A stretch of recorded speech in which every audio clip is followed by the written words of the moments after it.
Screen share হয়ে গেছে। হ্যাঁ,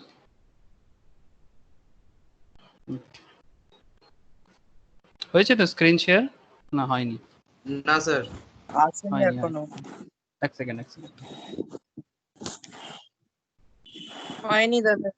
হ্যাঁ এবারে হয়েছে, দেখ এবারে হয়েছে। হ্যাঁ হয়েছে। হ্যাঁ এসছে, এবার এসছে। ओके ठीक है जी, चलो चलो हम बेसिकली कंसिडरेशन कर रहे थे हम लोग, ठीक है। कॉन्ट्रैक्ट का जो एडवांस पार्ट है, ठीक है, दैट इज कंसिडरेशन। कंसिडरेशन के बारे में आप लोगों को एक चीज़ तो सबको पता है, दैट इज आज मैं ज़्यादा इधर उधर बात नहीं करूँगा, नेटवर्क का प्रॉब्लम है, ठीक है। एकदम टू द पॉइंट में बात करता हूँ, थोड़ा सा आप लोग कंसंट्रेशन के साथ सुन लो। हाँ,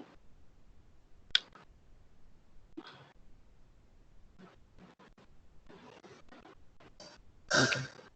फर्स्ट ऑफ ऑल आपको एक बार मैं रिवीजन करा दूँ 2 सेकेंड कि कंसिडरेशन था क्या या फिर है क्या। कंसिडरेशन मतलब सिंपल था सर, समथिंग इन रिटर्न। मतलब बिना कुछ दिए हुए आप कुछ भी नहीं कर सकते। मतलब बिजनेस कॉन्ट्रैक्ट हो या फिर कोई भी कॉन्ट्रैक्ट, ठीक है, any kind of contract without something in return दुनिया में कुछ भी पॉसिबल नहीं है, ठीक है। Nothing is possible in this world in this something in return वाला कॉन्सेप्ट छोड़ के। आपको हर एक चीज़ के बदले कुछ ना कुछ देना या लेना पड़ेगा, ठीक है, तभी जाके वो पर्टिकुलर कॉन्ट्रैक्ट को आप एनफोर्स कर सकते हो, ठीक है। तो उसमें हम लोगों ने लास्ट क्लास में मेन मैटर में चर्चा कर चुके थे।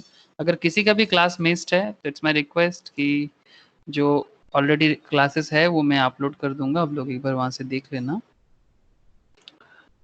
हाँ ओके ठीक है, चलो आज जो भी एडवांस पार्ट है कंसिडरेशन में, जो लास्ट क्लास में डिस्कशंस मैंने नहीं किया था, मैं उसी पे बात करूंगा आज।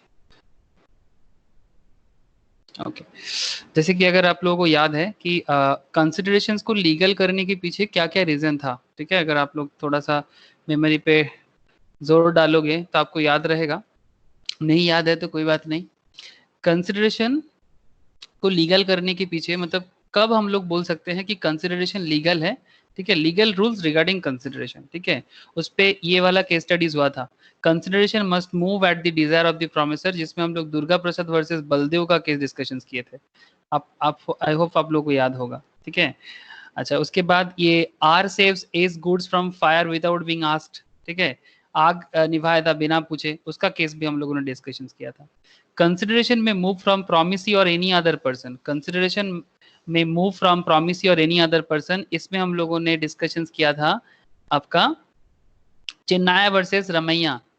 चिन्नाया वर्सेस रमैया फेमस केस है sir, it's a very famous case, Chinnaya versus Ramaiya, इसके बारे में भी डिस्कशंस हुआ था, ठीक है। तो ये कुछ फेमस लैंडमार्क जजमेंट है सर, ठीक है, लैंडमार्क जजमेंट है, उसके ऊपर डिपेंड करके ये कंसिडरेशन का मैटर भी बेसिकली आया था। उसके बाद हम लोगों ने यहाँ पर मेनली कुछ पॉइंट डिस्कशंस करना आई होप बाकी है, चलो ये देख लेते हैं एक बार कि executed and executory consideration, executed and executory consideration, ये हम लोगों ने नॉर्मल भी सुने हैं कि कॉन्ट्रैक्ट एग्जीक्यूटेड भी हो सकता है, कॉन्ट्रैक्ट एग्जीक्यूटरी भी हो सकता है। कैसे, ठीक है, a consideration which consists in the performance of an act is said to be executed when it consists in a promise, it is said to be executory. The promise by one party may be the consideration for an act by some other party and vice versa. That means जब आप किसी को कुछ भी promise करते हो, अगर आपके तरफ से काम बाकी है, ठीक है, आप प्रॉमिस किए हो लेकिन आपने अभी तक अपना प्रॉमिस पूरा नहीं किया, ठीक है, अभी भी आपका प्रॉमिस ऐसे नॉर्मली हम लोग, मैं देखता हूँ, मैं इंडियंस में बेसिकली हम लोग वादा बहुत करते हैं लेकिन निभाने के टाइम पे अच्छे अच्छे का हालत खराब हो जाते हैं, ठीक है। जो वादा किया है निभाना पड़ेगा, ऐसा सिचुएशंस बहुत कम ही होता है कि वादा तोड़ ही ज्यादा जाता है, जो भी हो तो वादा निभाना पड़ेगा। लेकिन अगर वादा जब तक नहीं निभाता है ना, तब तक के लिए वो जो कंसिडरेशन है वो एग्जीक्यूटिव रहेगा। और जब the promise by one party may be the consideration for an act by some other party and vice versa, मतलब दोनों तरफ से होना चाहिए, तब वो क्या हो जाएगा, एग्जीक्यूटेड। यहाँ पर एक एग्जाम्पल दिया है, आपको बहुत ईजी हो जाएगा। A pays 5,000 to B and B promised to deliver to him a certain quantity of wheat. A ने B को 5,000 रुपया दिया and promised to deliver to him a certain quantity of wheat within a month. एक month के अंदर उसको wheat देना है। In this case A pays the amount, मतलब A अपने तरफ से जो 5,000 रुपया देना था, किसके बदले सर, आटा के बदले या गेहूं के बदले, ठीक है, बेसिकली wheat के बदले।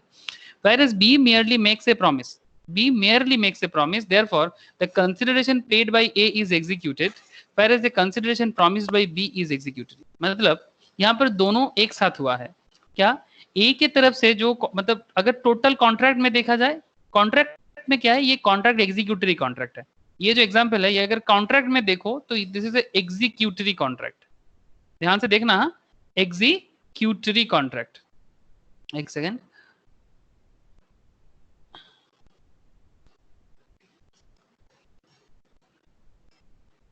लेकिन ये कॉन्ट्रैक्ट नहीं है सर, ये कॉन्सिडरेशन है. ठीक है, अब एक बार ध्यान से देखो, कॉन्ट्रैक्ट और कंसिडरेशन में फर्क समझो.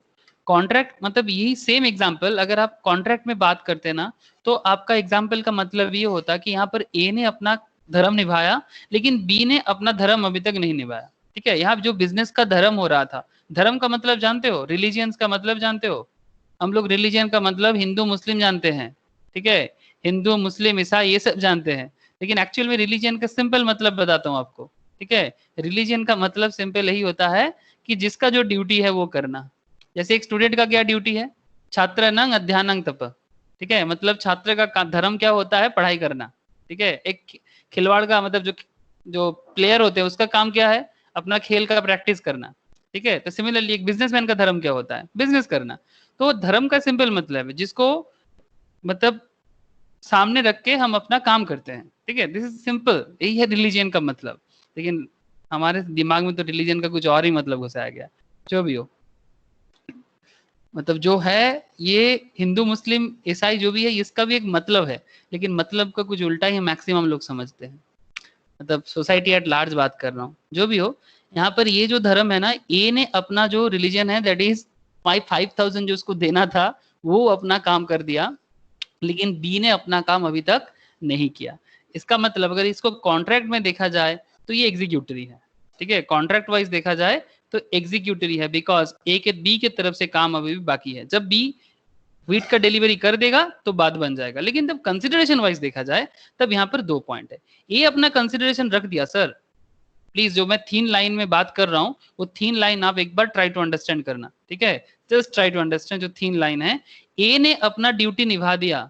ठीक है, ए डन, ए का ड्यूटी डन है, दैट इज उसको 5,000 देना था, उसने दे दिया. इसका मतलब ए के तरफ से अगर देखा जाए तो ये एग्जीक्यूटरी नहीं है सर, एग्जीक्यूटेड है. ए की नजर से देखो तो एग्जीक्यूटेड है क्योंकि ए ने अपना वचन निभा दिया, लेकिन बी के तरफ से उसने अभी तक वेट का डिलीवरी नहीं किया. बी के तरफ से वेट का डिलीवरी अभी तक नहीं हुआ, तो बी के तरफ से अगर ये कंसिडरेशन क्या है, ए कंसिडरेशन एग्जीक्यूटरी है. ठीक है, मतलब कंसिडरेशन वाइज अगर देखा जाए तो एट ए टाइम में इसमें एक हाइब्रिड नेचर काम कर रहा है. ए के तरफ से एग्जीक्यूटेड बट बी के तरफ से एग्जीक्यूटरी. ठीक है, आई होप कि ये कंसिडरेशन वाला पॉइंट आपको समझ में आया. लेकिन अगर आपको यही सेम एग्जांपल देके, सेम एग्जांपल के साथ अगर आपको कहा जाता कि ये कैसा कॉन्ट्रैक्ट है, तब आप क्या कहते, कॉन्ट्रैक्ट जो है ये एग्जीक्यूटरी है. ठीक है, हो सकता है कि इसमें ए एग्जीक्यूटेड कंसिडरेशन कर चुका था लेकिन बी का काम तो कंप्लीट नहीं हुआ था ना. तो कॉन्ट्रैक्ट के नजर से देखो, जब कंप्लीट कॉन्ट्रैक्ट के नजर से ये एग्जीक्यूटरी कॉन्ट्रैक्ट होता, लेकिन कंसिडरेशन वाइज देखो तो बी की नजर से देखो तो एग्जीक्यूटरी, बट ए की नजर से देखो तो एग्जीक्यूटेड. आई थिंक आपको क्लियर हुआ. कंसिडरेशन एंड कॉन्ट्रैक्ट के बीच में जो एक थीन लाइन था वो भी क्लियर हुआ. आगे चर्चा करता हूं. कंसिडरेशन में भी पास्ट, प्रेजेंट और फ्यूचर. कंसिडरेशन पास्ट भी हो सकते हैं, प्रेजेंट का भी हो सकते हैं एंड फ्यूचर का भी हो सकता है. यहाँ पर एग्जांपल देखो, थोड़ा क्लियर ज्यादा हो जाएगा, फिर मैं प्रोविजंस बताता हूँ. A perform some service to B. A ने परफॉर्म किया कुछ सर्विस बी के लिए. ठीक है, एट हिज डिजायर, अपनी इच्छा से. After a week B promises to compensate A for the work done by him. ठीक है, मतलब जो काम उसने किया था उसके लिए वो कंपेंसेशन मांग रहा है कि वो अपनी इच्छा से किया था, लेकिन कंसिडरेशन मांग रहा है. तो यहाँ पर जो कंसिडरेशन हो रहा है ना, it is said to be past consideration, because B ने जो किया था ना ए के लिए वो पहले किया था, तो वो जो कंसिडरेशन मांग रहा है वो पास्ट कंसिडरेशन है. प्रेजेंट में तो काम करके हम लोग मतलब एकदम प्रेजेंटली सब कुछ बोलते हैं कि अभी हमने काम किया. जैसे आप दुकान में जाते हो, कोई भी प्रोडक्ट या सामान खरीदते हो, किसी लॉयर के पास जाते हो अपना सर्विस लेते हो, किसी चार्टर्ड के पास जाते हो टैक्स फाइलिंग करते हो, किसी कॉस्ट अकाउंटेंट के पास जाते हो अपना कॉस्ट अकाउंटिंग का जो अकाउंटिंग पेपर है बुक्स ऑफ अकाउंट्स बिल्डअप करते हो। संगे संग उसने बिल्डअप कर रहा है, संगे संग आप पेमेंट कर रहे हो, ठीक है। तो जैसे उसने बिल्डअप करके आपको दे देता है, आप उसको पेमेंट कर देते हो, वो क्या हो जाएगा, प्रेजेंट कंसिडरेशन हो जाएगा, ठीक है। लेकिन अगर किसी ने अपना पास्ट काम के लिए फ्यूचर में आके, ठीक है, पहले कभी किया था, प्रेजेंट में आके वो बोल रहे कि मैंने तुम्हारे लिए वो किया था तो मेरा कंसिडरेशन दो, तो अपने पास्ट परफॉर्मेंस में कंसिडरेशन मांग रहा है। प्रेजेंट कंसिडरेशन में तो कंसिडरेशन होता ही है, प्रेजेंट लेवल में तो होता ही है, फ्यूचर में भी हो सकता है कि अभी नहीं बाद में करके दूंगा लेकिन कंसिडरेशन अभी चाहिए मुझे, मतलब मैं अभी काम नहीं कर रहा हूँ, काम मैं बाद में करूंगा, ठीक है, लेकिन आप मुझे पेमेंट कर दो, ठीक है। तो ऐसा करते हैं सर, ऐसा बहुत केस में होता है कि एडवांस पेमेंट ले लेते हैं, ठीक है, काफी पहले एडवांस पेमेंट ले लेते हैं लेकिन उसका जो काम होता है वो बाद में होते हैं। जैसे अगर रेलवे की बुकिंग देखे हो सर आप लोग, रेलवे या फ्लाइट का बुकिंग, रेलवे में जब आप कहीं से जाते हो बुकिंग करके तो रेलवे को अपना पेमेंट आप दे देते हो, या फिर फ्लाइट में बुकिंग का बहुत 3 महीना 4 महीना पहले बुकिंग हो जाता है। इसका मतलब आपके तरफ से जब रेलवे ने कर दिया, अब ये कंसिडरेशन भी फ्यूचर कंसिडरेशन या पास्ट कंसिडरेशन है, आपने तो ऑलरेडी कर चुके हो, लेकिन रेलवे बोल रहा है कि फ्यूचर में मैं जाने वाला हूं, तो फ्यूचर में वो कंसिडरेशन मांगे कि मैंने टिकट काटा हुआ था, अभी मेरे को कंसिडरेशन चाहिए कि मेरा पेमेंट कंप्लीटेड है, अब मुझे मेरा रेलवे में चढ़ने का जो मौका है, जहां मैं जाना चाहता हूँ, डेस्टिनेशन में जाना चाहता हूँ, मुझे जाने का मौका दिया जाए। तो यहाँ पर आपको मन में चल रहा है सर ये एग्जीक्यूटेड कॉन्सेप्ट में भी यूज हो सकता है, हाँ एकदम सेम रेलवे का कॉन्सेप्ट एग्जीक्यूटेड में भी यूज हो सकता है, और आप पास्ट या फ्यूचर के कॉन्सेप्ट में भी यूज कर सकते हो। रेलवे आपको फ्यूचर में कहीं लेके जाएगा, ठीक है, टिकट आपने पास्ट में काट के रखे थे, ठीक है। तो इस तरह से पास्ट प्रेजेंट फ्यूचर तीनों टाइप का कंसिडरेशन हो सकता है, ठीक है। ये सेक्शन 2 सबसेक्शन डी में कहा गया, recognitions of doctrine of past consideration. In order to support a promise, a past consideration must move by a previous request. It is a general principle that consideration is given and accepted in exchange of the promise. The consideration, if past, may be the motive but cannot be the real consideration of a subsequent promise. But in the event of service being rendered in the past at the request of the desire of the promiser, the subsequent promise is regarded as an admission that the past consideration was not gratuitous, ठीक है। मतलब यहाँ पर जो हुआ था ना, ये ग्रेट्यूटस का मतलब हो जाता है गिफ्ट, ठीक है, मतलब आपने किसी के लिए कुछ गिफ्टेड करेंगे तो वो अलग बात, ठीक है, लेकिन गिफ्ट वाला कॉन्सेप्ट में हम लोग बाद में बात करते हैं, गिफ्ट का भी कंसिडरेशन का कॉन्सेप्ट है। लेकिन मेन पॉइंट ये है कि अगर आप कभी भी किसी के लिए कुछ करते हैं और बदले में अगर आप उसे अपना कंपेंसेशन मांगते हैं तो वो सिंपली कंसिडरेशन हो जाता है। गिफ्ट वाला पॉइंट में मैं बाद में बात करता हूँ। तो जो भी हो, ये सेक्शन 2 सबसेक्शन डी था, जिसमें कंसिडरेशन में भी पास्ट प्रेजेंट और फ्यूचर।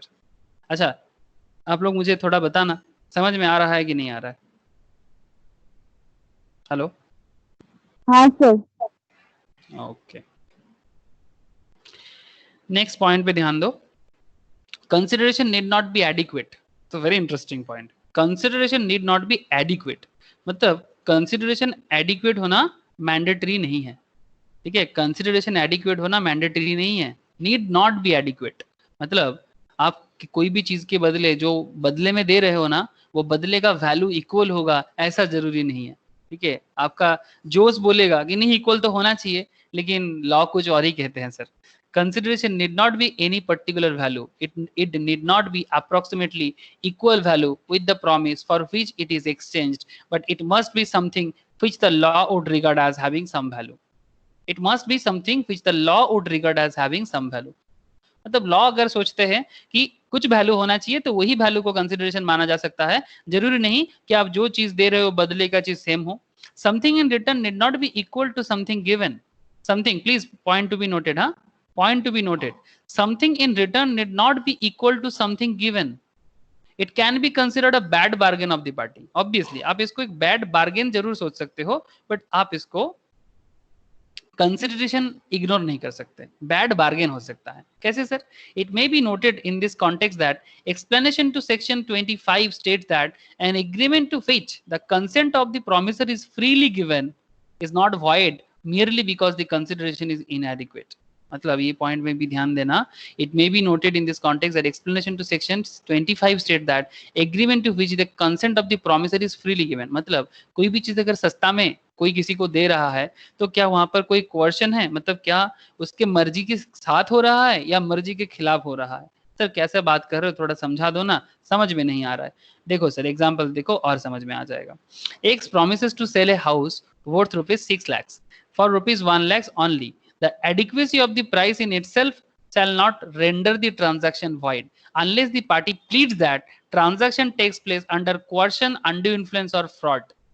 6 लाख का घर अगर आप किसी को 1 लाख में देते हो, please try to understand, 6 lakh का घर है लेकिन आप किसी को अगर सेल कर रहे हो 1 लाख पे, अगर आपके मर्जी से हो रहा है, ठीक है, अगर आपके मर्जी से हो रहा है, आप चाहते हो तभी हो रहा है, तो नो प्रॉब्लम इज देयर। लेकिन अगर कोई आपको डरा के, धमका के, मारने की धमकी दे के, हाँ, आपके बच्चे के साथ, मतलब नॉर्मली पेरेंटहुड में जो लोग हैं उनके बच्चे के साथ कुछ बुरा कर देंगे, ऐसा कुछ धमका के, कोर्शन करके, अनडू इन्फ्लुएंस, ठीक है, अनडू इन्फ्लुएंस रिलेटिव करते हैं सर, ये अनडू इन्फ्लुएंस ना रिलेटिव करते हैं। हमारे सोसाइटी में सबसे बड़ा एनिमी तो हमारा रिलेटिव होते हैं, मतलब जिसको जिसमें जिसके साथ दिल का रिश्ता होना चाहिए, वही तो आज के डेट में सबसे बड़ा प्रॉब्लम हो गया, पता नहीं क्यों, ठीक है, बट यही दिखता है। इसीलिए लॉ भी इसको बहुत जोर से मतलब याद करता है, अनड्यू इन्फ्लुएंस। कोर्शन मतलब डराना धमकाना, अनड्यू इन्फ्लुएंस मतलब जिसका आपके प्रति कुछ पावर हो, जिसका आपके प्रति कुछ इफेक्ट हो, मतलब वो आपके ऊपर कुछ भी कर सकता है, मतलब बहुत क्लोज लोग ही अनड्यू इन्फ्लुएंस कर सकता है, ठीक है, बहुत क्लोज, ठीक है। अब कोई भी मान लो अपने नजर से जो भी है, मतलब माँ पापा भाई बहन, any one can be done undue influence, ठीक है, मतलब बहुत अपने लोग ही कर सकते हैं। फ्रॉड तो हो ही सकता है सर, दुकानदार फ्रॉड करते हैं, ठीक है। तो बात ये है कि अगर 6 लाख का चीज 1 लाख में आपको किसी भी तरह से आपके साथ फ्रॉड कर रहा है, तो वो भी प्रॉब्लम है, मतलब ये सब अगर हो गया तो फिर ये तो वॉइड हो जाएगा। लेकिन अगर आपके मर्जी में हो रहा है 6 लाख का चीज आप 1 लाख में क्यों, आप 10,000 में भी दे दो, कोई आपको कुछ नहीं बोलेगा, ठीक है, उसमें लॉ कोई किसी को मना नहीं करता। लेकिन अगर आपको डरा के धमका के कोई इन्फ्लुएंस करके आपसे 6 लाख का चीज 1 लाख में या 10,000 में लिया जा रहा है, तो वो ऑब्वियसली वॉइड हो जाएगा, ठीक है। तो consideration need not be adequate, इसके ऊपर एक बहुत फेमस केस स्टडीज में आपके क्लास में डिस्कशंस किया था, अगर आपको याद है, टाटा का केस, टाटा जो सिंगूर में नैनो का फैक्ट्री करने आया था ना, Singur, it's very close to Kolkata, it's near my father natives, मतलब मेरा पापा का नेटिव है वहां पर, मेरा नेटिव तो झारग्राम है, बट पापा का नेटिव है हुगली डिस्ट्रिक्ट में पड़ता है, मैं भी बहुत बार गया हूँ बचपन से। Singur 37 hardly 35 to 37 kilometres from Kolkata. It's a agricultural land, obviously agricultural land, but agricultural land तो है, लेकिन इसके ऊपर मैं क्लास में डिस्कशंस भी किया था। करीब 1000 एकड़ का जमीन टाटा ने लिया था, लेकिन CPM government on that time, government of West Bengal जो थे वो थे सीपीआईएम गवर्नमेंट, ठीक है, communist party of India, Marxist, ठीक है, मार्क्सिस्ट। ये जो पार्टी थे, ये पार्टी सीपीएम मतलब टाटा, सीपीएम पार्टी टाटा को, ठीक है, मतलब ये गवर्नमेंट जो थे वो टाटा को ये 1000 एकड़ जमीन, बेसिकली बात हुआ था 600 एकड़ पे, 600 एकड़ पे मेनली डील हुआ था, मतलब जो एग्रीमेंट बना था, एग्रीमेंट था 600 एकड़ का, लेकिन बाद में 400 एकड़ का एक प्रॉब्लम हो गया, मतलब वो 400 एकड़ टाटा ने मांगा था, ठीक है, टाटा को जरूरत है भाई, एक बिजनेसमैन को जरूरत है, उसने दिया था, लेकिन ये 400 एकड़ का डील नहीं था, ठीक है, ये स्टार्टिंग से डील नहीं था, क्योंकि जमीन 6 एक 1 एकड़ जमीन बहुत बड़ा होता है, अगर आपको जमीन का आइडिया हो तो 1 एकड़ जमीन मतलब आप इधर से उधर मतलब आवाज लगाओगे ना, तो आवाज पहुंचते पहुंचते टाइम लग जाता है 1 एकड़ में, तो जस्ट इमेजिन 600 एकड़ क्या होता है, ठीक है।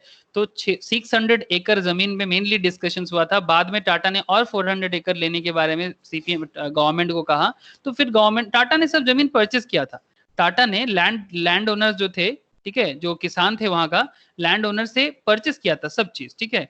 लेकिन गवर्नमेंट के साथ जो डील हुआ था, गवर्नमेंट का भी तो एक रेवेन्यू होता है, गवर्नमेंट के साथ डील हुआ था सर 1 रुपी में, ₹1 का एग्रीमेंट बना था गवर्नमेंट के साथ, मतलब टाटा को बेसिकली वो एग्रीकल्चरल लैंड इंडस्ट्री बिल्डअप करने के लिए दिया गया था, ठीक है, इंडस्ट्रियल डेवलपमेंट के लिए, वहां पर ऑटोमोबाइल मैन्युफैक्चरिंग होता, ठीक है। तो अगर ऐसा होता तो ये सेकेंड जमशेदपुर बन जाता सर, ऐसा मतलब ऑब्वियसली मतलब आइडिया था, बाद में शिफ्ट होके वो गुजरात में चला गया, बंगाल का सिनेरियो कुछ और ही हो जाता, लेकिन यहीं पर ममता दीदी ने अपना चला दिया, ठीक है, अपना जादू चला दिया। वो बेसिकली वो जो माँ माटी मानुस का स्लोगन लगाते हैं ना, बेसिकली पता नहीं वो माँ माटी मानुस में कुछ हुआ कि नहीं, उसमें डाउट तो है सर पूरा, लेकिन किसानों के सामने एक नारा लगा के बेसिकली टाटा लास्ट में क्या किया ना, टाटा देखा अगर इतना पॉलिटिकल प्रॉब्लम होगा, ठीक है, वो चाहे तो सेटल कर सकता था, लेकिन टाटा ना बहुत ऑनेस्ट कंपनी है, वो ज्यादा ना चोचलाबाजी पसंद नहीं करता। तो वो देखा कि अगर इतना पॉलिटिकल डिस्टर्बेंसेस रहेगा, क्योंकि दीदी अपना बेनिफिट देख रहा है, सीपीएम भी ऑन दैट टाइम जाने के टाइम पे अपना बेनिफिट देख रहा था। मैं आपको एकदम हकीकत बता रहा हूँ, किसी भी पार्टी के होकर या किसी की पार्टी के अगेंस्ट में नहीं, what ever happen on that time I just share with this all of you, because आप लोग तब छोटे थे, जो लोग जानते हो इट्स वेरी गुड, बट वहां पर ये इनएडिक्वेट कंसिडरेशन का प्रॉब्लम हुआ था, ठीक है। क्योंकि ममता दीदी ने जो आवाज उठाया था, उनका कहना था कि 1 रुपये में हो रहा है, सरकार ने किसी को बोला क्यों नहीं, जमीन का इतना वैल्यू है, सरकार का भी तो रेवेन्यू होना चाहिए। लेकिन सीपीएम गवर्नमेंट देख रहा था कि भाई जाने के टाइम पे एटलीस्ट कुछ एम्प्लॉयमेंट क्रिएट कर दे, ठीक है, क्योंकि वेस्ट बंगाल में एम्प्लॉयमेंट इशू बहुत ज्यादा है, ठीक है, वेस्ट बंगाल में एम्प्लॉयमेंट इशू बहुत ज्यादा है, not only in West Bengal, the eastern part of India इस प्रॉब्लम में बहुत है, लेकिन वेस्ट बंगाल में काफी ज्यादा है।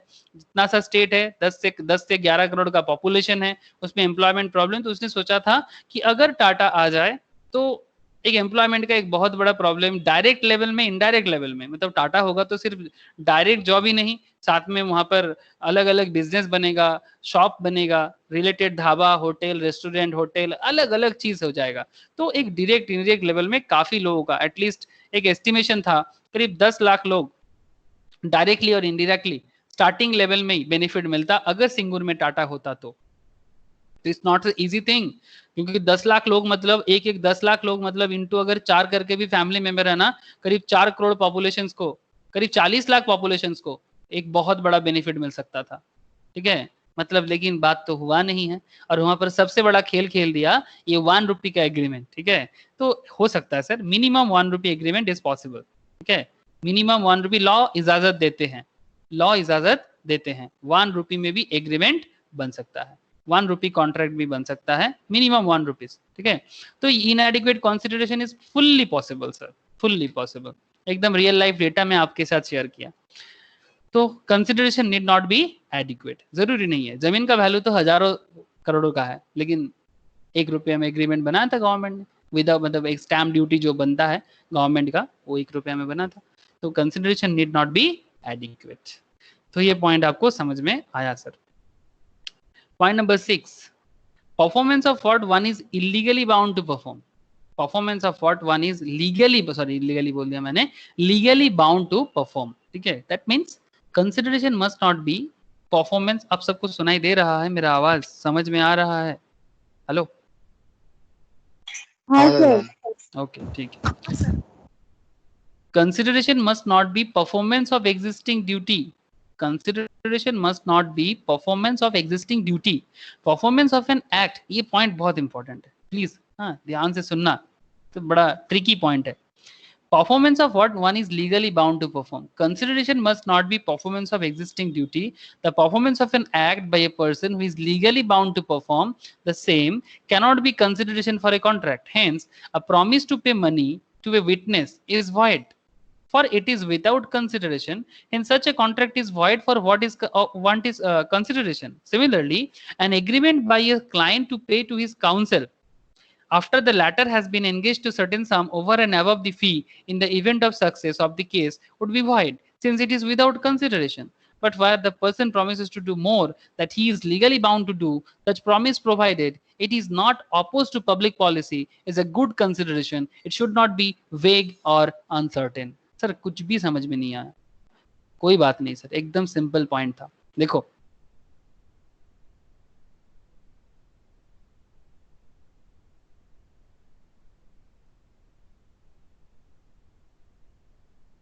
यहाँ पर मैं जैसे मानो कि गवर्नमेंट ऑफिशियल्स कोई जरूर हो सकते हैं सर, ठीक है, लेकिन इट्स अ हार्डकोर ट्रूथ कि इंडिया में चाहे स्टेट गवर्नमेंट हो या सेंट्रल गवर्नमेंट, ठीक है, मतलब इमेज ही खराब करके रखा है, पूरा इमेज खराब करके रखा है, चाहे स्टेट गवर्नमेंट हो या central government. The problem is that ये जो भी गवर्नमेंट ऑफिशियल्स है, ये अपना काम करने के लिए पैसा मांगते हैं, ठीक है। मैं आपको एग्जाम्पल बताता हूँ। जैसे मानो किसी को अगर किसी पर्टिकुलर बिजनेस करना है, जो लोग ऑलरेडी बिजनेस फील्ड से हो दे नो, ठीक है, लाइक मोहितोस इज देयर हियर, सोइको अभी है नहीं, दे नो कि बिजनेस जो करते हैं ना, इसको उसको ना बहुत केसेस में ना लाइसेंस वगैरह का जरूरत होता है। एक सिंपल लाइसेंस पाने के लिए जो गवर्नमेंट ऑफिस होते हैं ना, like income tax department, like licence department, तो अलग अलग डिपार्टमेंट होते हैं। तो अलग अलग डिपार्टमेंट में ना क्लार्क का टेबल, अलग अलग टेबल सिस्टम होते हैं, ठीक है। मैं बेसिकली आपको बस इतना दिखाना चाहता हूँ, टेबल सिस्टम। दिस इज ये एक टेबल है, ये एक टेबल है, ठीक है, दो सेकंड टेबल, थर्ड टेबल, ठीक है, फोर्थ टेबल। टेबल मतलब मानो कि ये क्लार्क है, इसके पास सबसे पहले आप आके लाइसेंस के लिए फाइल जमा करोगे। तो ये फाइल जमा करने के लिए, ये फाइल जमा करने के लिए क्लार्क आपको बोलेगा फाइल तो जमा ले लेंगे, लेकिन फाइल का पास जो होगा ना, ये जो फाइल जो पास होके ट्रांसफर होके सेकंड टेबल में जाएगा ना, इसके लिए हमें चाहिए 10,000। मतलब ये एक्सेस है उसका, तो वो तो गवर्नमेंट एम्प्लॉय, उसको सैलरी मिलता है, लेकिन आपका फाइल तब तक पास नहीं होगा जब तक आप इनको 10,000 नहीं दोगे। फिर सेकंड टेबल में जो है वो मानो कि सुपरवाइजर है, ठीक है। सुपरवाइजर बोलेगा कि हमको ये टेबल से इस टेबल में पास करने के लिए जमा हम ले लेंगे, लेकिन हमको ऑब्वियसली डबल कर देगा ये, क्योंकि इससे बड़ा ऑफिसर है, तो 20,000 चाहिए।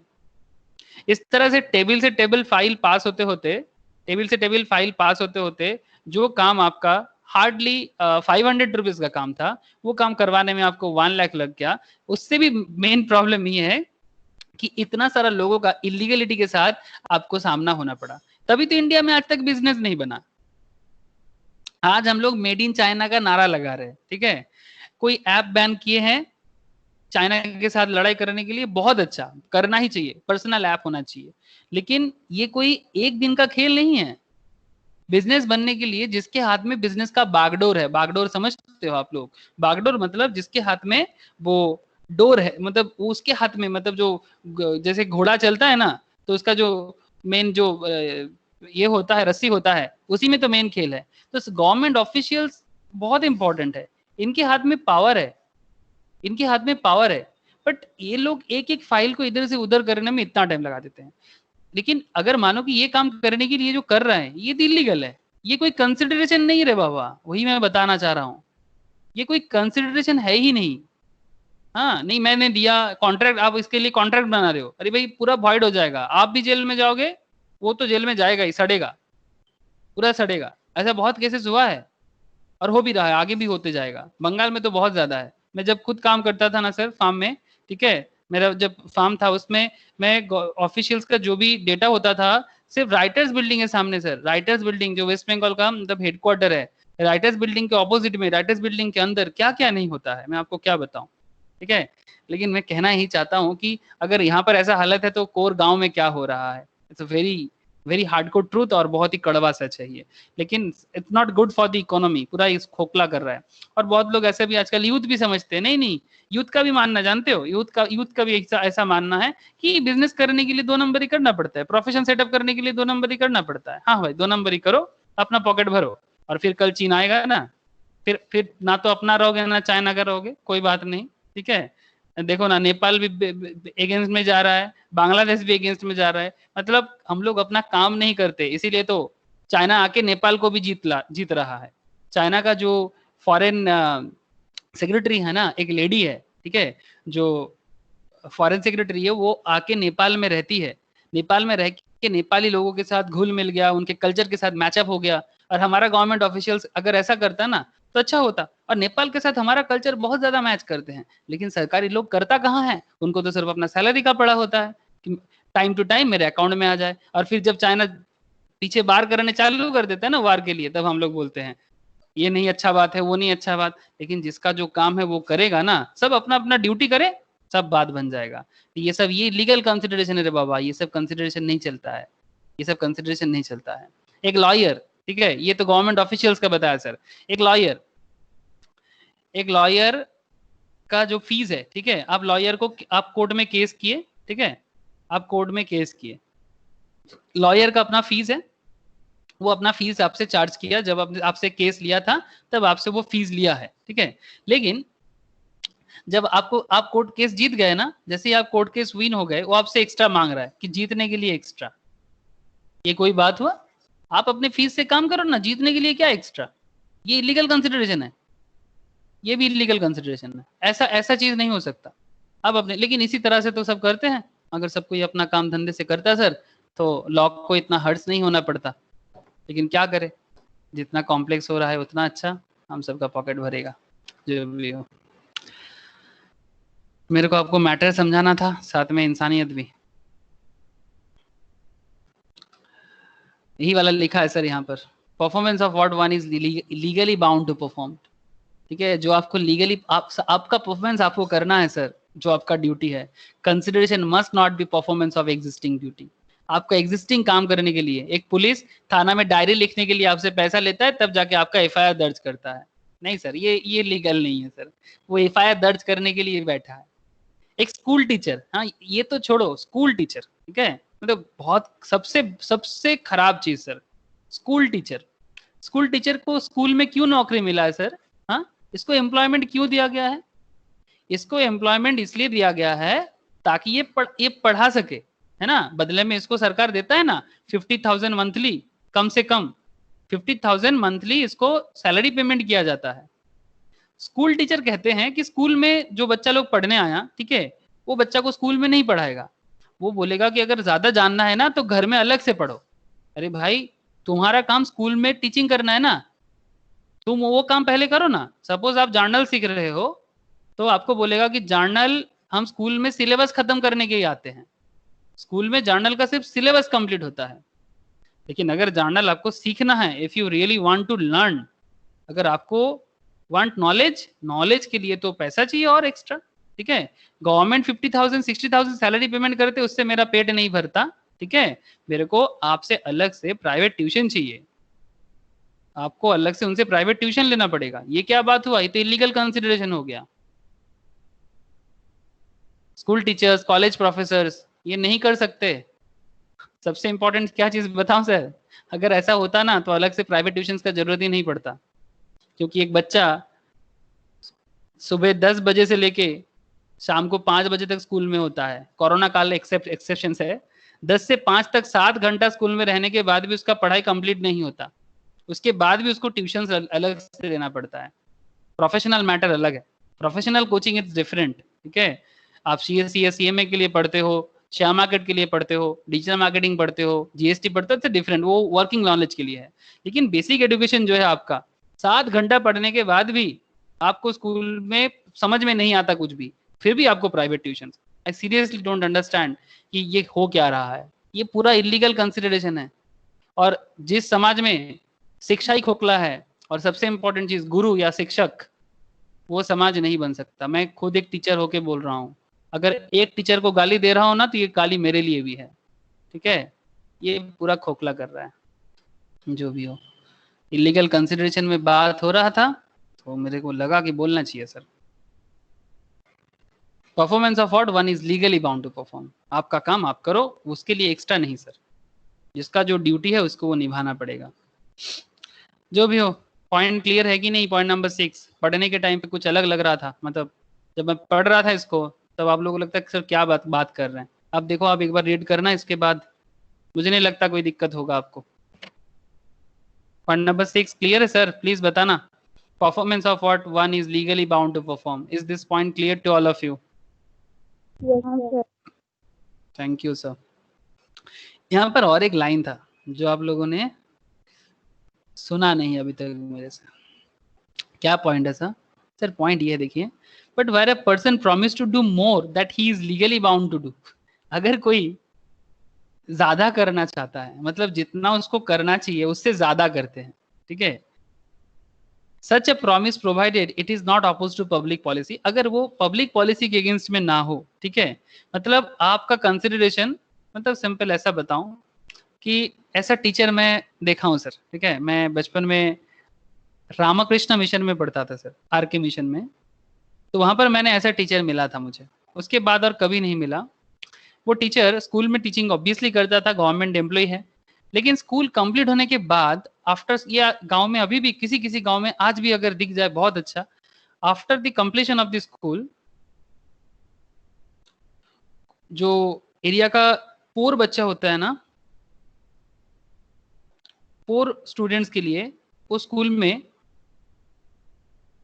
4 बजे से 6 बजे तक ट्यूशन देता था।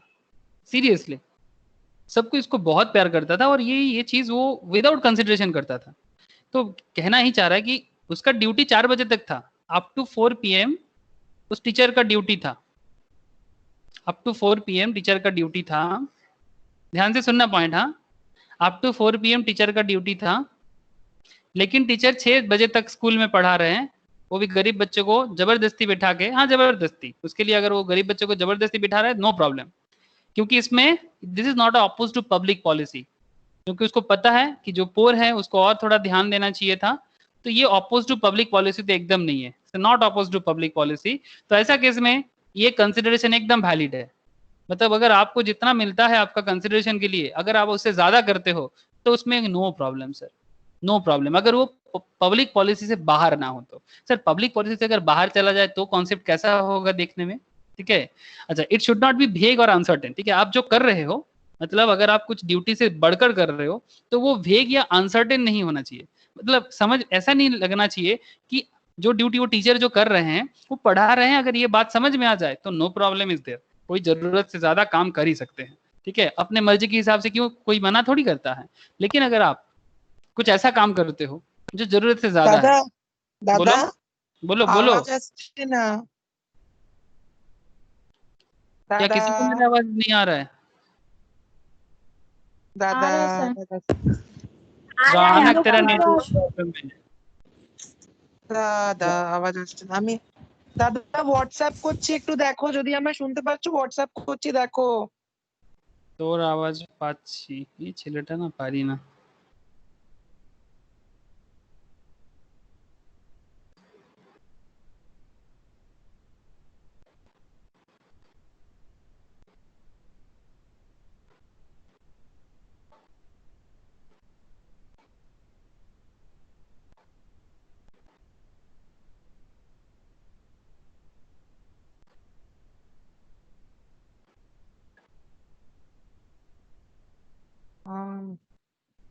ओके, सबको आ रहा है ना मेरा आवाज? हाँ सर। ओके ठीक है, सर ये रौनक ना, ओके ठीक है चलो। तो पॉइंट क्या है सर, मैं जो कह रहा था कि अगर मानो कि ये टीचर अच्छा, बहुत अच्छा बात है, लेकिन टीचर जैसे सोसाइटी को बिल्डअप करता है ना, टीचर सोसाइटी को खत्म भी करता है। ये अगर आप कश्मीर इशू जानते हो, कश्मीर में बहुत सारा टीचर्स है जो आतंकवाद बनाते हैं स्कूल के बाद, seriously I am not joking, after the school students को एंटी इंडिया मूवमेंट सिखाते हैं, एंटी इंडिया मूवमेंट, ये कश्मीर में चल रहा है बेसिकली।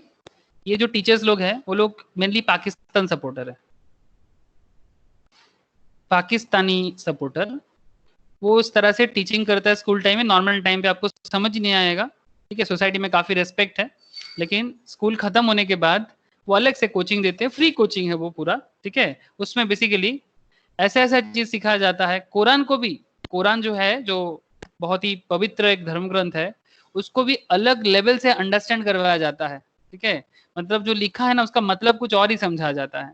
और एक टीचर अगर कुछ समझा दे तो स्टूडेंट तो समझेंगे ना, तो ये टीचर का नाम पे ना बदनामी फैला रहा है। और फिर पूरा कश्मीर में जो जो एकदम एकदम अंदरूनी लेवल में, एकदम बेसिक लेवल में जो प्रॉब्लम क्रिएट हो रहा है ना, इतना मिलिटेंट कहाँ से आ रहा है, इतना एंटी इंडिया मूवमेंट कहाँ से जन्म ले रहा है, कोई तो है, पूरा टीचर का ग्रुप है सर, अलग अलग लेवल में फैला हुआ, अलग अलग लेवल में, जो एंटी इंडिया मूवमेंट हर एक बच्चे के अंदर, कश्मीरी बच्चे के अंदर फैला रहा है, और उस किसके नाम पे, जात पात के नाम पे। तो very very very pathetic situation. जो भी हो, अगर ऐसा कुछ वेग या अनसर्टेन कर रहा है तब वो इलीगल हो जाएगा, अब बात समझ रहे हो ना, ठीक है। तो ये बात समझना चाहिए, चाहे वो टेररिस्ट एक्टिविटी का मैटर हो या फिर टीचर और भी बहुत गलत गलत काम कराते हैं, मुझे पता है, और आप लोग भी अपने अपने लेवल में थोड़ा आसपास में एग्जाम्पल देखो, आपको पता चलेगा, ठीक है। तो पॉइंट एकदम क्लियर है सर, कि अगर बात अनसर्टेन होगा तो नहीं होगा, लेकिन सर्टेन होना चाहिए। तो performance of what one is legally bound to perform. Consideration must be real and not illusory. चलो नेक्स्ट पॉइंट, बहुत जज्बाती पॉइंट, ये वाला पॉइंट बहुत जज्बाती पॉइंट था, ठीक है, मैं कुछ ज्यादा ही जज्बात में एग्जाम्पल ले लिया, किसी को अच्छा लग सकता है, किसी को बुरा लग सकता है, but example is only for your understanding, nothing more than that. Consideration must be real and not illusory. Consideration must be real and must not be illusory. It must be something to which the law attaches some value. If it is legally or physically impossible, it is not considered as valid consideration. ठीक है, जैसे वो girlfriend boyfriend को बोलते हैं ना, sorry boyfriend mainly बोलते हैं ज्यादा, कि तुम जो कह दे तो चांद तारों को तोड़ लाऊंगा मैं, इन हवाओं में, इन घटाओं में मोड़ लाऊंगा मैं। गाना तो नहीं गा रहा हूँ सर, बेसिकली आपको लाइन समझा रहा हूँ कि ये इस तरह का जो प्रॉमिस करता है ना कि तुम जो कहते हो तो चांद तारा तोड़ लाएंगे, ये तो हो नहीं सकता ना। तो ऐसा प्रॉमिस एकदम ये मतलब कंसिडरेशन रियल होना चाहिए, कंसिडरेशन इल्यूसरी नहीं होना चाहिए। A man promises to discover treasure by magic, ठीक है, ये तो अली बाबा 40 चोर की कहानी में हो सकता है, ठीक है। ट्रेजर बाय मैजिक अली बाबा 40 चोर की कहानी में होता है। खुल जा सिम सिम बंगाली में हम लोग बोलते हैं चिचिंग फाक, ठीक है। खुल जा सिम सिम बंगाली में हम लोग बोलते हैं चिचिंग फाक। जो भी हो, ये अली बाबा 40 चोर का बंगाली वर्जन है, बहुत ही फेमस है, खुल जा सिम सिम। तो ये खुल जा सिम सिम करके जो ट्रेजर आ जाता है ना, ये पॉसिबल नहीं है ना। तो this transaction can be said to be void as it is illusory, ठीक है। ऐसा अगर कोई आपको कहता है तो ऑब्वियसली वो इल्यूसरी है, ठीक है। जैसे ऐसे इल्यूसरी कॉन्ट्रैक्ट हुआ है, must be real and not illusory, real में हुआ है, नॉट ओनली इस तरह का। मैं आपको बताता हूँ, आप लोगों ने सुने होंगे ऐसा। सर बताओ सर, सुनते हैं। ये शारदा केस सुने हो आप लोग? सर मैं थोड़ा मैच्योर बात करना पसंद करता हूँ लॉ में। शारदा केस क्या है? शारदा केस एक कंपनी था वेस्ट बंगाल में, ठीक है। ये वेस्ट बंगाल गवर्नमेंट सपोर्टेड था, अभी जो गवर्नमेंट है इसी का सपोर्टेड में चलता था। सबको सब पता है लेकिन कोई कुछ नहीं करता। गवर्नमेंट सपोर्टेड एक कंपनी था शारदा, इसका न्यूज चैनल था, ठीक है। आप सबको पता है एक चीट फंड कंपनी था। चीट फंड, नॉट चीट का मतलब सर CHIT चीट, हाँ, not a CHEAT cheat. Chit fund मतलब छोटा फंड कंपनी। ऐसा पॉसिबल है, इट्स लीगल बिजनेस, बट ये सब बिजनेस मार्केट में बहुत ज्यादा घोटाला कर दिया तो इनका बिजनेस पे एक इलीगलिटी आ गया। मतलब अभी तो चिट फंड बिजनेस एकदम RBI अलाउ नहीं करता। ये क्या किया था, शारदा ने बोला था कि 1 साल में पैसा डबल, अगर आप 1 लाख आज जमा करते हो तो उनका मानना है कि वो नेक्स्ट ईयर में उसको 2 लाख बना के दे देगा। सर ऐसा कोई कंपनी किसी को, किसी कस्टमर को ना डिपॉजिट में बोल नहीं सकता 100% रिटर्न। हाँ, ये सिर्फ शेयर मार्केट में पॉसिबल है, वो भी with proper knowledge. Only possible in share market, only proper knowledge के साथ हो सकता है। मतलब कोई कंपनी किसी को इस तरह से बोल नहीं सकता ये 1 लाख को डबल करके 2 लाख, लेकिन बहुत लोग, बिहार, वेस्ट बंगाल, आसाम, ये जो स्टेट्स है, त्रिपुरा ऑल्सो, ये सब स्टेट में बहुत सारे लोग ये शारदा कंपनी में पैसा लगाया था। और कितना लोगों का जो पैसा डूबा है मैं आपको क्या बताऊं। बाद में तो वो जो भी दो ओनर था, CEO था, उनको तो जेल में दे दिया गया, ठीक है। बहुत बड़ा कहानी है इसके पीछे, पॉलिटिकल सत्ता बदलने का कहानी है, ठीक है। लेकिन जो लोग सत्ता बदला है वो लोग तो आराम से जी रहा है, लेकिन बाकी खेल समझ में कुछ आया नहीं। जो भी हो, ये शारदा केस ऐसा ही कुछ इल्यूसरी कॉन्ट्रैक्ट था। 1 लाख 2 लाख हो जाएगा 1 साल में, 6 महीने में, दिस इज नॉट पॉसिबल। तो लोग जब अनपढ़ होते हैं, अनपढ़ मतलब सर इलिटरेट नहीं, अनपढ़ का मतलब मैं जितना समझता हूँ कि मतलब बेसिक सेंस का अभाव, ठीक है। बेसिक सेंस मतलब जो बेसिक एजुकेशन बचपन में पाठशाला में दिया जाता था ना, वो पाठशाला का एजुकेशन भी आज के डेट में नहीं है। आजकल सब क्या बताऊं सर, सब डुप्लीकेट है, सब डुप्लीकेट। जो भी हो, चलो समझ में आ गया, उतना काफी है। ज्यादा बोलता हूँ तो आप सोचोगे क्या सर एक चीज में इतना सारा एग्जाम्पल, जरूरत नहीं है।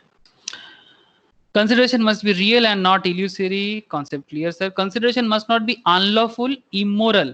Consideration must not be unlawful, immoral और opposed to public policy. ठीक है, जो कंसिडरेशन आप करोगे वो अनलॉफुल नहीं होना चाहिए, इमोरल नहीं होना चाहिए, या अपोज टू पब्लिक पॉलिसी नहीं होना चाहिए। सिंपल, इसका कंसिडरेशन सिंपल। आप किसी को विक्टोरिया सेल नहीं कर सकते रे बाबा, कोलकाता में जो विक्टोरिया मेमोरियल है, या फिर ताजमहल, ठीक है।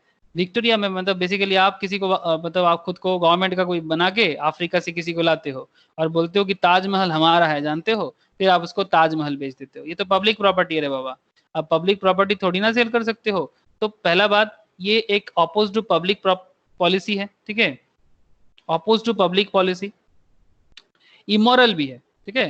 अपोज टू पब्लिक पॉलिसी है, इमोरल भी है, तो आप ऐसा नहीं कर सकते, ठीक है। तो बेसिकली कहने का मतलब एकदम सिंपल है, consideration must not B unlawful, unlawful नहीं होना चाहिए, इमोरल नहीं होना चाहिए, अपोज टू पब्लिक पॉलिसी नहीं होना चाहिए। तो कैसा होना चाहिए? एकदम सिंपल होना चाहिए। क्या से simple sir? A agreed with B to sell car for 2 lakhs to B. A ने एग्री किया कि वो B को अपना कार 2 लाख में बेचेगा। Here A is under an obligation to give car to B and B has the right to receive the car on payment of 2 lakhs.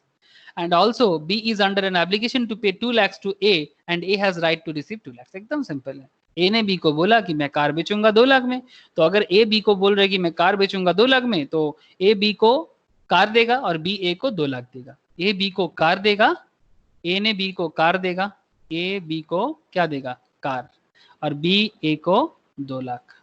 ठीक है, B A को 2 लाख. B के लिए कंसिडरेशन क्या? B का कंसिडरेशन है कार, B का consideration car. ठीक है, और A का कंसिडरेशन मनी, A का कंसिडरेशन मनी.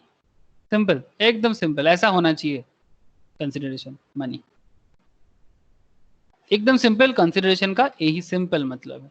ओके, समझ में आया सर? आगे बोलो.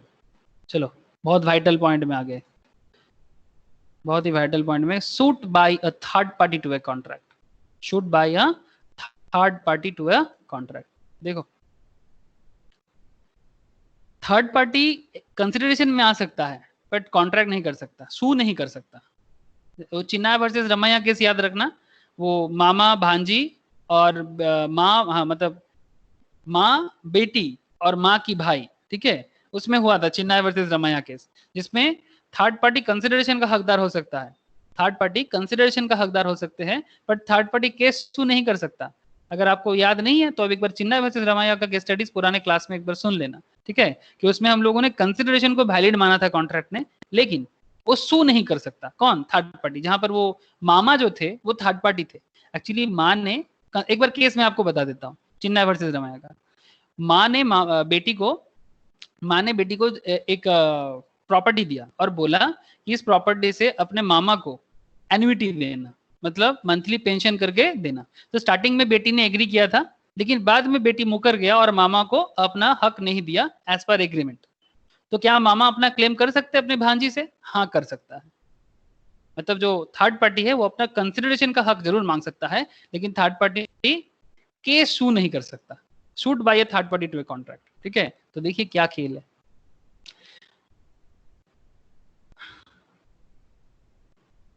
केस पढ़ने समझ में आ जाएगा. Though under the Indian contract act 1872 the consideration for an agreement may proceed from a third party. Consideration proceed हो सकता है थर्ड पार्टी से. Third party can not sue on contract. Only a person who is party to a contract can sue on it. जो contract का party है वही case सू कर सकता है. कैसे? P who is indebted to Q. P who is indebted to Q. That means P का Q के पास क्या है? मतलब बेसिकली Q है P का क्रेडिटर. ठीक है, मतलब Q जो है ये P का क्रेडिटर है, मतलब दाय है, इसका लायबिलिटी है. P who is indebted to Q मतलब P is liable to Q. P is liable to Q. समझना प्लीज. P लायबल है किसके पास? Q के पास. बट P क्या कर रहा है? Sell his property to R. P अपना प्रॉपर्टी किसको दे रहा है? आर को दे रहा है. लेकिन पी किसके प्रति लायबल है? क्यू के प्रति लायबल है. एंड आर प्रॉमिस टू पे ऑफ द डेब्ट अमाउंट टू क्यू. अब आर प्रॉमिस कर रहा है किसको? पी को बोल रहा है कि ठीक है, क्यू के पास तेरा जो लायबिलिटी है वो मैं चुकता कर दूंगा. ठीक है, पी के पास तेरा जो, क्यू के पास जरा तो लायबिलिटी है, आर बोल रहा है पी को कि मैं दे दूंगा. ठीक है, इफ आर फेल्स टू पे, अगर आर ऐसा करने में फेल होता है, then in such situation Q has no right to sue. अगर आर ऐसा नहीं कर पाता है तो क्यू को प्रॉपर्टी का हक मिलने वाला था ना, क्योंकि क्यू को पी से पैसा मिलने वाला था. लेकिन यहाँ पर मेन जो कॉन्ट्रैक्ट मतलब खेल खेला है, पहला एग्रीमेंट किसके साथ किसका था? लायबिलिटी का एग्रीमेंट पी के साथ क्यू का था. क्यू क्या थे? लायबल थे. Q is liable to Q. लेकिन पी ने किसको जमीन प्रॉपर्टी बेचा? आर को. पी सेल किया प्रॉपर्टी आर को. अब आर ने प्रॉमिस किया था पी को, बेसिकली पी को नहीं क्यू, हाँ पी को भी किया था क्यू को भी किया था.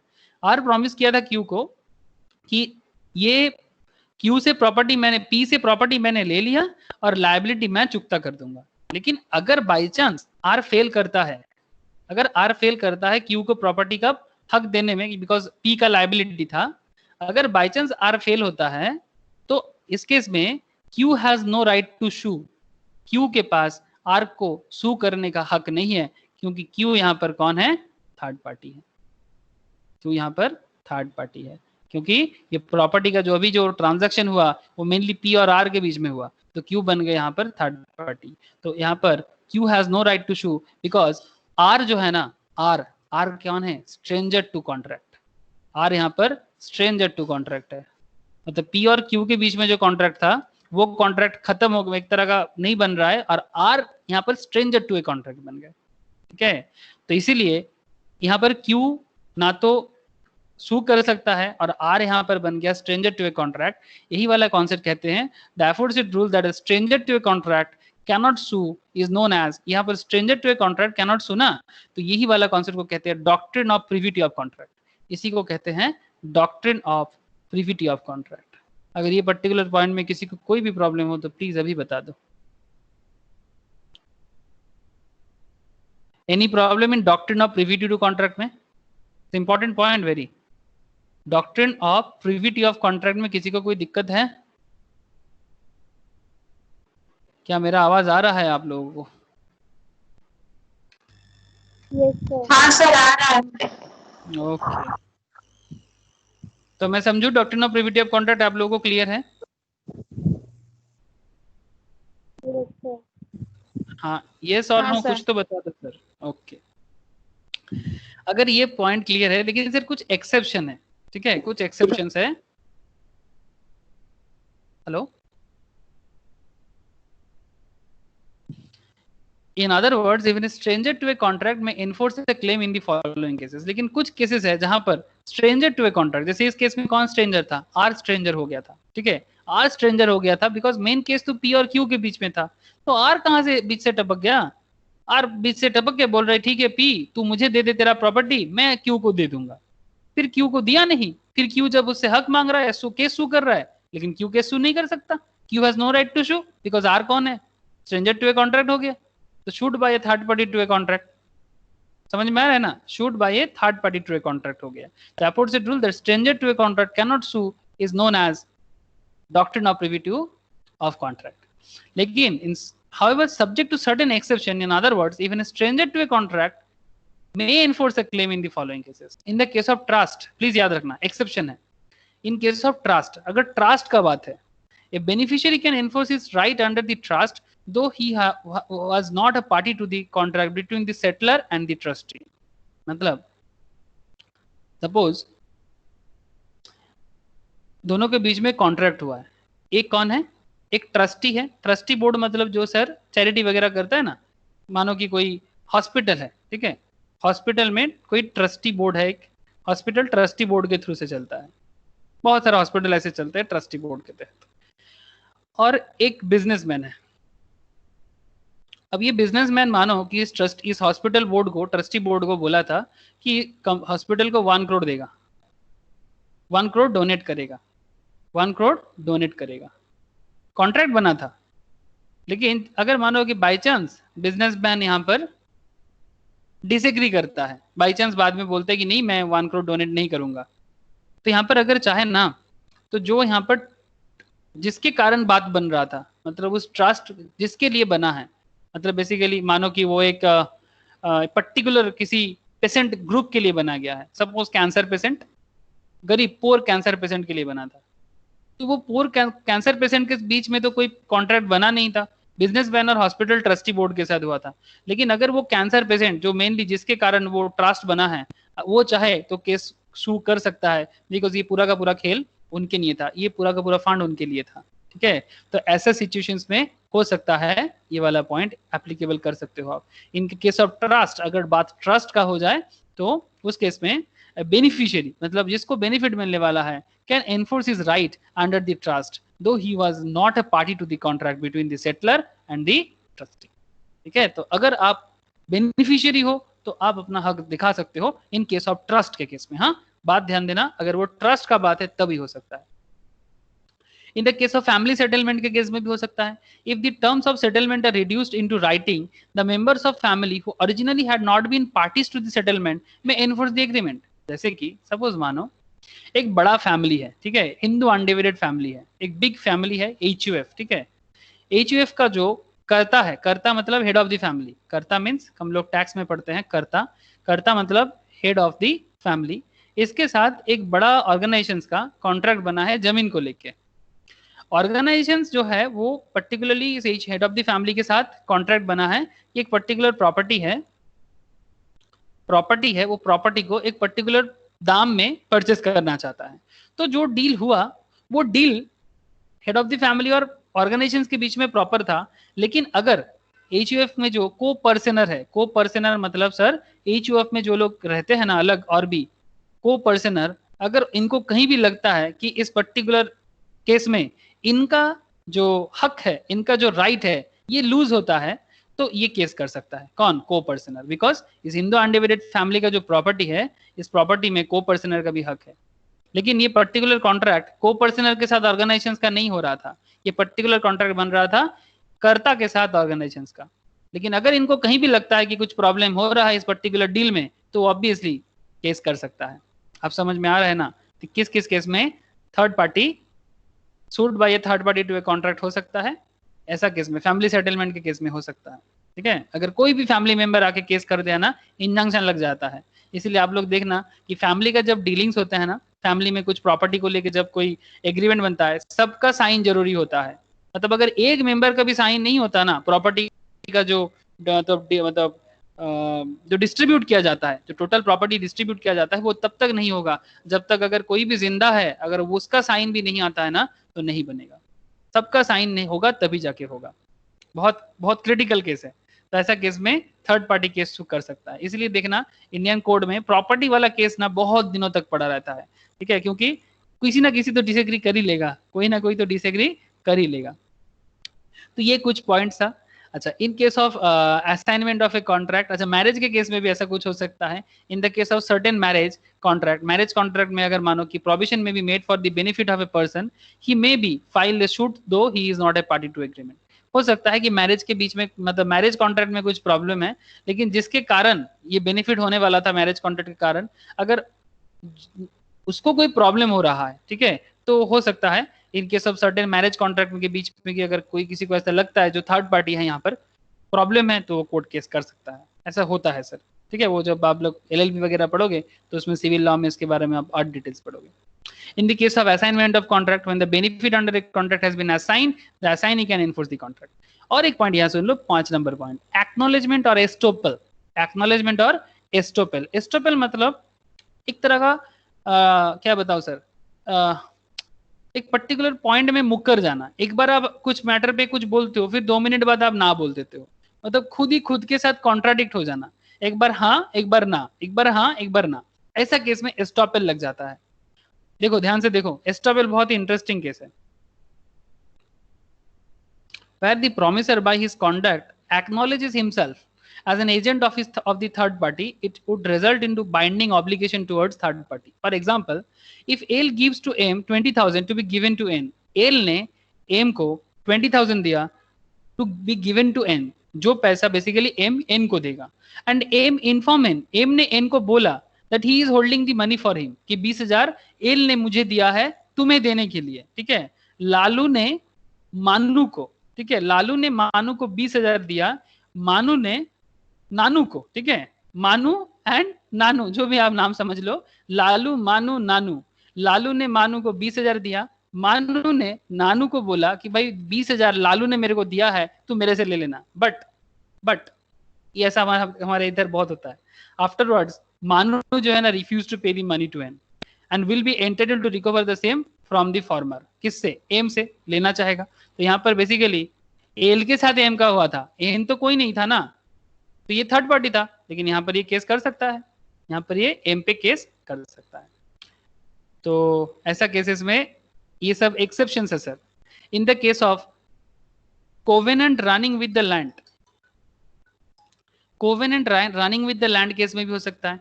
The person who purchase land with notice that the owner of land is bound by certain duties affecting land, the covenant affecting the land may be enforced by the successor of the seller. मतलब अगर कोई covenant, मतलब अगर कोई किसी को जमीन बेचने के बारे में बोला, ठीक है, और जिसको बेचना है, ठीक है, इसके बारे में मैं नेक्स्ट क्लास में थोड़ा ज्यादा चर्चा कर दूंगा। ठीक है, कोवेनेंट का केस थोड़ा सा एक केस है, इसके ऊपर मैं डिटेल्स में बताऊंगा आपको। कोवेनेंट कौन होते हैं? कोवेनेंट वो होता है, इतना जान लो कि कोवेनेंट जिस जमीन का डील हुआ है, ठीक है, तो एक पार्टी से दूसरे पार्टी को मिलेगा। ठीक है, इसके ऊपर मैं नेक्स्ट क्लास में बात करूंगा आपको। ठीक है, कोवेनेंट का केस बड़ा इंटरेस्टिंग केस है। Contract entered into through an agent, ये वाला सिंपल है सर। अगर प्रिंसिपल के लिए कोई एजेंट जाता है पर्टिकुलर काम को करवाने के लिए, तो एजेंट भी अगर कॉन्ट्रैक्ट कर लेगा ना तो भी बात बन सकता है। The principal can enforce the contract entered by his agent for the agent has acted within the scope of his authority and in the name of the principal. मतलब अगर आप किसी के बिहाफ में, जैसे LIC company, life insurance corporation of India, अपना agent को send करता है आपके घर में पॉलिसी करने के लिए। तो बेसिकली पॉलिसी होल्डर अगर आप हो, पॉलिसी होल्डर के साथ मेन कॉन्ट्रैक्ट किसका है? LIC कंपनी का है, लेकिन बीच में कौन आ रहा है? एजेंट आ रहा है।